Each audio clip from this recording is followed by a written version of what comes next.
কেমন আছো সবাই? আশা করি খুব ভালো আছো। আমি অনুরাধা। আমার ছোট্ট একটা ভিডিওতে তোমাদের সবাইকে জানাই স্বাগত।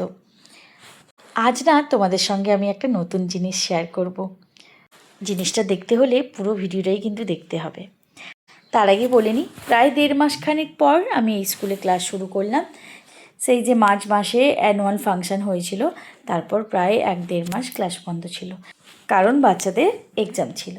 তারপর এক্সাম শেষ হতেই আবার চলে এসছে 25শে বৈশাখ। বেশি দিন কিন্তু মাঝখানে বাকি নেই। গত পরশু হচ্ছে 25শে বৈশাখ, আর আমি শুরু করলাম আজকেই ক্লাস।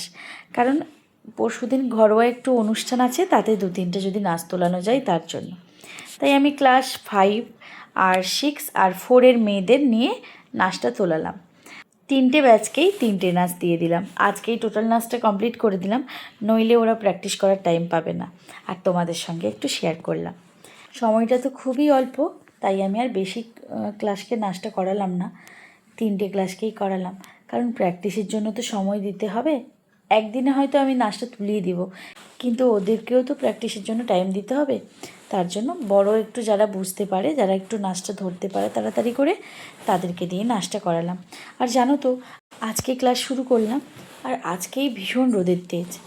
এতটাই গরম, মানে ভাবনার বাইরে। ক্লাস করাই যাচ্ছে না জানো, মন্দিরের ভেতরে এতটা গরম লাগছে। আর তারপর বেরিয়ে পড়ার পরে তো রোদের যে তেজ, ভাবছি কখন আমি একটু গাড়ি ধরবো আর কখন বাড়ি ফিরবো।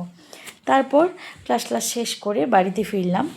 বাড়িতে ফেরার পরে মানে কারোর সঙ্গে কথা বলতেও ভালো লাগেনি। প্রায় আধ ঘন্টা মতো নিজে বসলাম, রেস্ট নিলাম। তারপরে এই যে আমাদের পুচকুটা আছেন, উনি চলে এসেছেন আমার সঙ্গে একটু খেলতে। তো ওর গলায় একটা ঘন্টি বেঁধে দিলাম, জানেন তো, বেশ ভালো লাগলো। ইচ্ছে হলো একটা ঘন্টি বেঁধে দিই। দিয়ে ঘন্টিটা বাঁধার পরে ও নিজে বুঝতে পারছে না যে কী করবে, তো একটু খেলাধুলা করলো। তারপর দেখলাম বেশ সুন্দর দৌড়াচ্ছে, লাফাচ্ছে, কোনো ব্যাপার নেই। তো যাই হোক, ওর সঙ্গে তো যতক্ষণই খেলা যায় ও ততক্ষণই খেলবে, এতটাই ও দুষ্টু। এবার আসি তোমাদের সঙ্গে যে শেয়ার করব বলেছিলাম। এই ফ্রিজটা আজ প্রায় 8-10 বছরের ফ্রিজ। খুব একটা খারাপ কিছু হয়েছিল না, কিন্তু আমার খুব শখ ছিল ডবল ডোরের, প্লেন কালারের, ক্লাসিক একদম কালারটা হবে ওই রকম একটা ফ্রিজ নেব। তো নেব বললে তো সবসময় নেওয়া হয় না। বাড়িতে অবশ্যই ফ্রিজের দোকান আছে, ফ্রিজ, এসি এগুলোর দোকান আছে। দোকান হলেও সেখানে কিনতে হলেও টাকাটা লাগে। তো অনেক দিন থেকেই ওর কাছে বলেছিলাম যে আমার একটা ফ্রিজ দরকার এরকম। আজকাল করে করে গতকাল সন্ধ্যের সময় ফ্রিজটা পাঠিয়ে দিয়েছিল। এই হচ্ছে আমার সেই নতুন একটা জিনিস, যেটা তোমাদের সঙ্গে শেয়ার করব বলেছিলাম। কালারটা কেমন লেগেছে অবশ্যই জানিও।